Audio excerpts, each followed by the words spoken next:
En langage diplomatique, on appelle ça une insulte. Donald Trump se lâche hier contre Volodymyr Zelensky.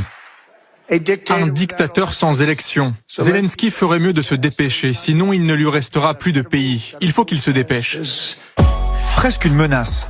Ces derniers jours, Donald Trump multiplie les attaques contre le président ukrainien. Le tort de Zelensky, avoir publiquement regretté que l'Ukraine ne soit pas invitée aux pourparlers entre Russes et Américains mardi dernier. Vexé, Trump va même jusqu'à réécrire l'histoire de l'invasion russe. J'ai entendu « Oh, nous n'étions pas invités ». Eh bien, vous avez été là depuis 3 ans. Vous auriez dû mettre un terme à la guerre il y a 3 ans. Vous n'auriez jamais dû la commencer. Trump continue ses mensonges et affirme que Zelensky est à 4% d'opinion favorable en Ukraine. C'est en réalité 57% selon un dernier sondage.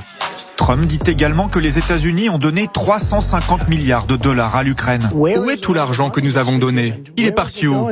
C'est plutôt 175 milliards. Réponse polie de Zelensky à ces attaques. Nous avons constaté cette désinformation. Nous comprenons qu'elle vient de Russie.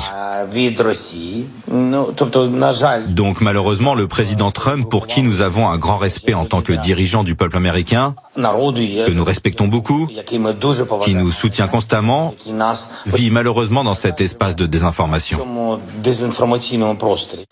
Face aux accusations de Trump, levée de boucliers de plusieurs dirigeants européens. Il faut défendre l'allié ukrainien. Zelensky est élu démocratiquement. Dictateur est incorrect. Il est dangereux de nier la légitimité démocratique du président Zelensky. L'Ukraine est une démocratie. La Russie de Poutine ne l'est pas. Ces tensions entre Européens et Américains font le bonheur de la Russie. Vladimir Poutine passerait même pour le raisonnable de l'histoire.